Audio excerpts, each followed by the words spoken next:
अरे दिनेश बेटा शिकतोय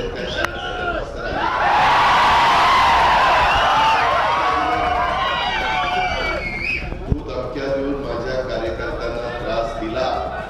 आणि मी जर तुझ्या मागे लागलो आमच्या ग्रामीण भागात कण जीवाचा कण तुला सतत अशी पॉवर माझ्या नादी लागू नको जे माझ्या नादी लागले त्याचा पुरता बंदोबस्त केलेला आणि तू तर ती झाडची पत्ती आहे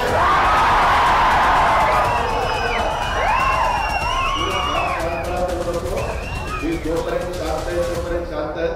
परंतु जर तू आमच्या माणसाच्या किंवा माझ्या कार्यकर्त्याच्या सर्वसामान्य माणसाच्या केसाला धक्का लावला ना बघून घेईल तुला काय कसा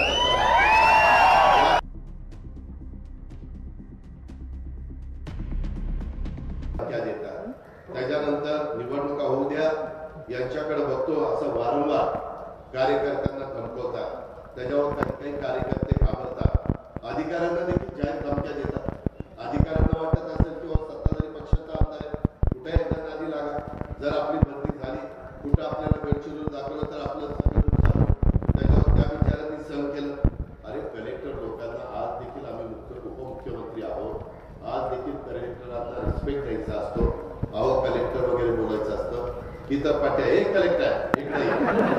पोलीस अधिकाऱ्यांना मी तुमचा बाप येतोय अशा प्रकारच्या धमक्या अरे दिनेश बेटा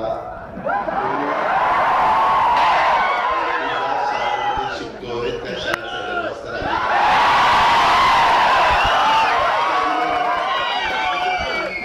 तू धमक्या देऊन माझ्या कार्यकर्त्यांना त्रास दिला आणि मी जर तुझ्या मागे लागलो आमच्या ग्रामीण भागात कण जीवाचा कण तुला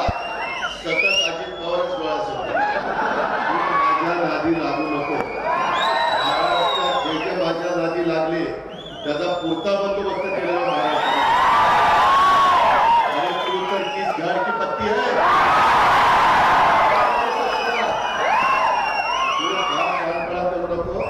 मी जोपर्यंत शांत आहे तोपर्यंत शांत आहे परंतु जर तू आमच्या माणसाच्या किंवा माझ्या कार्यकर्त्याच्या सर्वसामान्य माणसाच्या केसाला धक्का लावला ना बघून घेईल तुला काय कसा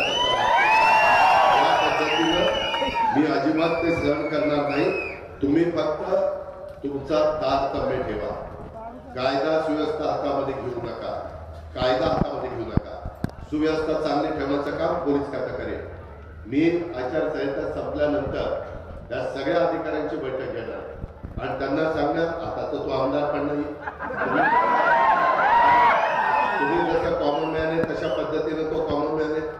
त्याच्यामुळं त्याची आरेरावी अधिकाऱ्यांनी सहन करण्याचं कारण नाही जिल्हाधिकाऱ्यांनी सहन करण्याचं कारण नाही इतर देखील लोकांनी कार्यकर्त्यांनी पण ते सहन करू नका आरेला कार्य करायला शिकलं पाहिजे आपण होऊन कुणाला त्रास द्यायचा नाही पुढे अंगावर आलं तर शिंगावर घ्यायला देखील घाबरायचं आपल्याला काही चालणार आपण युगपुरुष छत्रपती शिवाजी महाराजांचे मावळे आपल्याला त्यांनी आपल्याला आदर्श दिलेला आहे आपल्याला काम करताना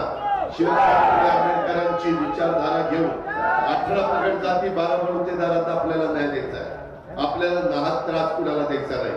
परंतु आता 2च दिवस राहिले मित्रांनो हा तुमचा उत्साह आहे तो माझ्या 13 तारखेला संध्याकाळी 6ला मशीन सील होईपर्यंत टिकला पाहिजे प्रत्येक केंद्रावर आपले जीवाभावाचे सहकारी असले पाहिजे आम्ही पोलिसांना पण त्या ठिकाणी तक्रार करू आम्ही निवडणूक आयोगाला पण सांगू इकडे बंदोबस्त जास्त द्या ठेवा त्याबद्दल तुम्ही काळजी करू नका पाण्याच्या प्रश्नाच्या संदर्भामध्ये जे काही पारनेर शहरामुळे धरणातून पाणी पुरवठा योजना प्रस्तावित आहे त्याच्या मान्यतेच्या करता मी देवेंद्रजी एकनाथराव राधाकृष्ण विखे पाटील आम्ही कुठं कमी पडणार नाही पारनेर त्याच्यामध्ये कानूर पठार या ठिकाणी 2004 साली आपण 2 TMC पाणी कुकडीच्या कॅनलमधनं लिफ्ट करून देण्याच्या बद्दलचं पाझर तलाव भरून देण्याच्या संदर्भात सर्वेक्षण झालं होतं परंतु त्याच्यानंतर काही निमित्तानं ते काम थांबलेलं आहे मित्रांनो, त्याच्याही संदर्भामध्ये आता सर्वेक्षण करण्याच्या सूचना जलसंपदा मंत्री देवेंद्रजींनी दिलेल्या आहे. मी त्यांना जो काही सर्वेक्षणाला निधी लागेल तो त्या ठिकाणी देईल, त्याबद्दल आपण काळजी करू नका. काल मी जुन्नरला जी सभा केली ती सभा करत असताना माझ्या डिंबे धरणाला जो बोगदा काढायचा आहे त्याच्यातनं माझ्या पारनेर तालुक्यात, माझ्या नगर जिल्ह्यात, माझ्या सोलापूर जिल्ह्यात काही तालुक्यामध्ये गैरसमज पसरून देत आहेत. मित्रांनो, त्यांचं पाणी त्यांना राहील, तुमचं हक्काचं पाणी तुम्हाला मिळेल. त्यामध्ये कुठलाही भेदभाव हा माझ्याकडनं त्या ठिकाणी केला जाणार नाही. मला फक्त पारनेरच्या विधानसभेच्या निवडणुकीच्या निमित्तानं तुम्हाला मतं मागायला यायचं नाही. लोकसभेची निवडणूक झाल्यानंतर विधानसभा, इतर निवडणुका आपल्याला कामधंद्याच्या निमित्तानं एकमेकाला भेटायचंय, विकास कामाच्या करता एकमेकाला भेटायचंय. आपले केंद्रातले अडलेले प्रश्न, केंद्राचा मोठ्या प्रमाणात निधी आपल्या या अहिल्यानगर लोकसभा मतदारसंघामध्ये आणण्याच्या करता सुजयला दुसऱ्यांदा तिथं पाठवण्याची गरज आहे. सुजय अतिशय हुशार आहे, सुजयला कामाची जाण आहे. सुजय तिथं गेल्यानंतर आपली बाजू पार्लमेंटमध्ये अतिशय चांगल्या पद्धतीनं मांडेल. यांनी 4-4.5 वर्ष सभागृहात काय काय प्रकार केलेले ते मला माहिती आहे.